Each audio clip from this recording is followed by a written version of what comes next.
This is Taking the Biz, the channel for A-level business students and their revision.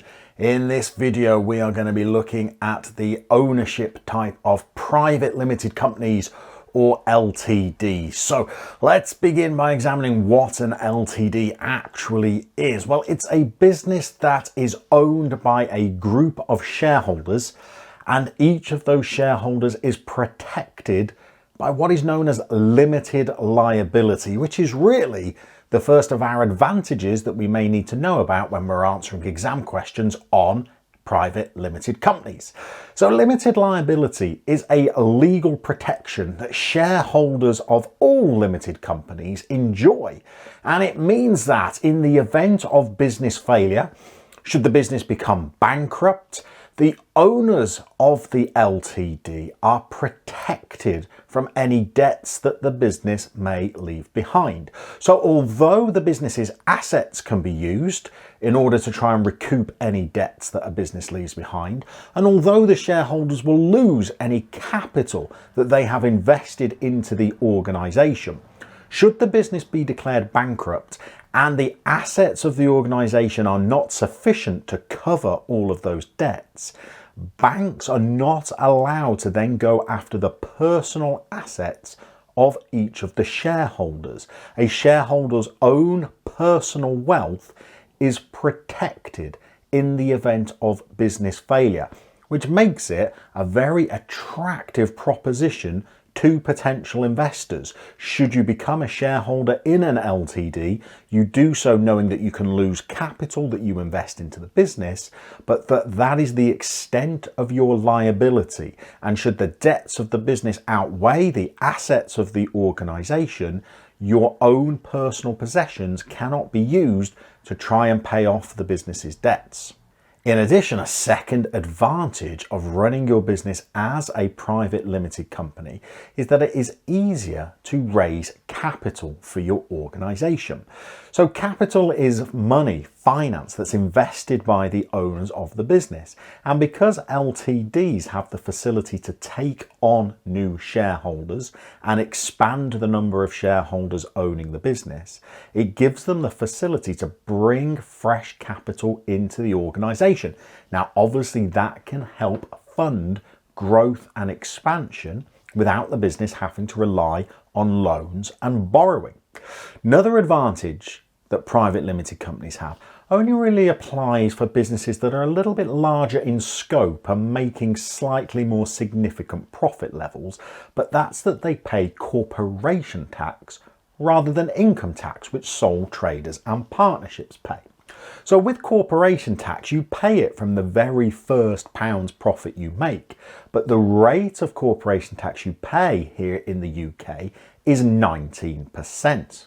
Now that 19% figure is lower than the lowest rate of income tax that sole traders and partners will pay of 20% on any funds they earn over £12,500.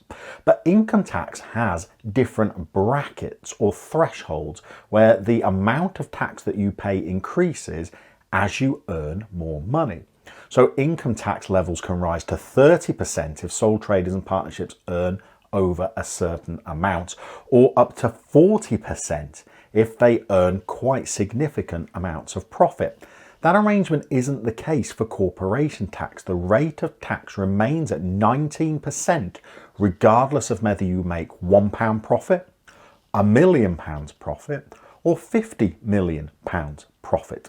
So for businesses that are starting on a slightly grander scale and expect profits to be more significant in the hundreds of thousands, it will be financially beneficial to them to pay 19% of their profits to the Inland Revenue as tax, rather than pay an increasing amount of tax the more they earn, even though they get £12,500 tax-free. The next advantage of LTDs is really when we compare LTDs to the largest form of business ownership, that of PLCs. And the advantage is that in an LTD, we can control who buys shares in the organisation. When new shareholders join the business, it's under the agreement of the existing shareholders. There can be a vetting process, a selection process. Shareholders can veto people buying shares in their organisation if they wish, which you cannot do with a public limited company because shares are traded on the stock exchange. The existing shareholders have no control over who else buys shares in the business. So being able to maintain that control over who your fellow shareholders will be is another advantage of the organisation. The final advantage associated with being a private limited company is that rightly or wrongly they may be perceived by potential customers and the public at large as being a more reputable organisation. Because of the processes of incorporation that shareholders have to go to when forming a private limited company, because they have to register the company with the government through Companies House and with the Inland Revenue as well, there is a perception that private limited companies are more trustworthy, more reliable, because they are larger in scale, because they've been formally registered and incorporated with the government. And that reputation, that more reputable perception, may help attract customers, may give suppliers more confidence when doing business with you, and may have advantages for the shareholders when trying to build the brand for their organisation. But of course, there are limitations to operating as a private limited company as well.